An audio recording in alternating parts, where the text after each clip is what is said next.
Hello, today we're going to demonstrate stacking brush onto the back of a pickup truck. We have Steve here. So this is a brush pile you might encounter in the parks. It's some invasive removal, it's from an invasive removal day. So you kind of have some different pieces. You have longer brush pieces and you have thicker brush pieces. So Steve's going to go ahead and start by picking up some of the longer pieces of branch and stack those on the bottom, butt end facing out of the truck.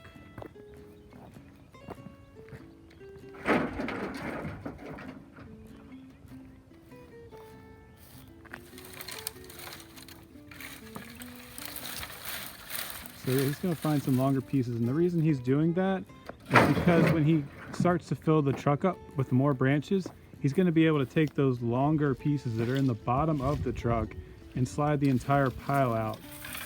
So that way when he's done and he slides those pieces all out and he goes to process them later, he'll have all the butt ends facing one direction, which is going to make it a lot easier to pull the pile apart, to process the branches in the chipper.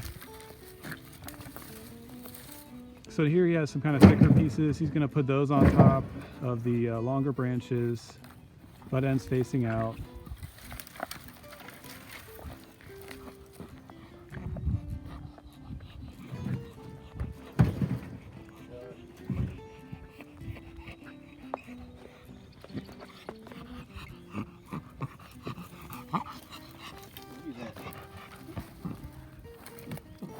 Alright, so with this piece he is going to make a cut to kind of flatten it out a little bit.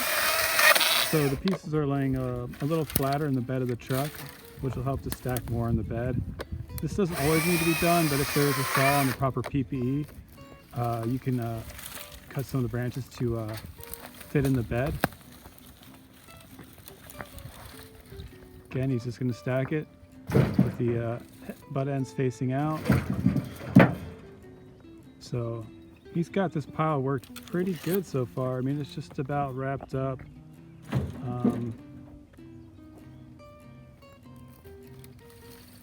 So continue stacking it. With this load, we're not going too far. We're staying within the park, but something to keep in mind is making sure the load is securely loaded into the back. And I mean, like, you might have to use some type of straps or tarp because you definitely want to have a secure load if you're going down the road. So keep that in mind when you're stacking in the bed. So here he's going to continue stacking this. All the butt ends are facing out.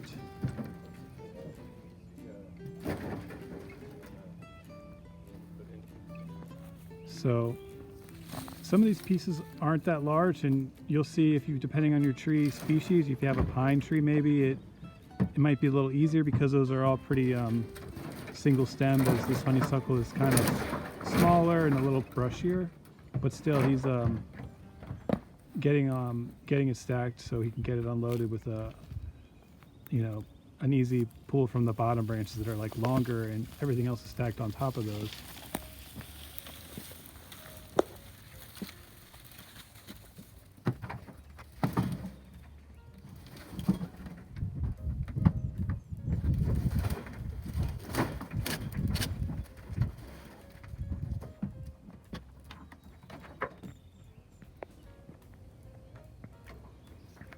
All right, well, I think we're going to call that good for now.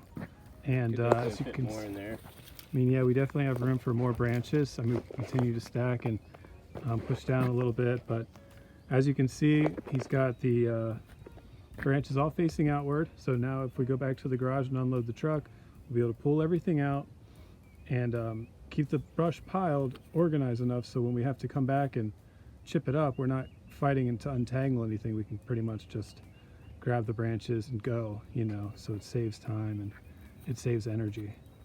So thanks. We'll continue this here in a moment.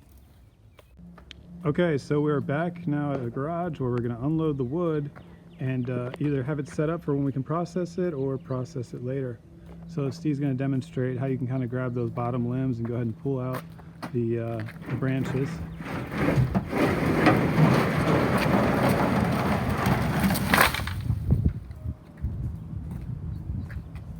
And there you have it. everything's out. The branches are all facing one way. So Steve, you want to maybe grab a branch, just kind of show how you kind of just, if you're going to start processing, you just kind of grab those, and you'll be able to feed that right into the chipper. So there you have it. Thank you.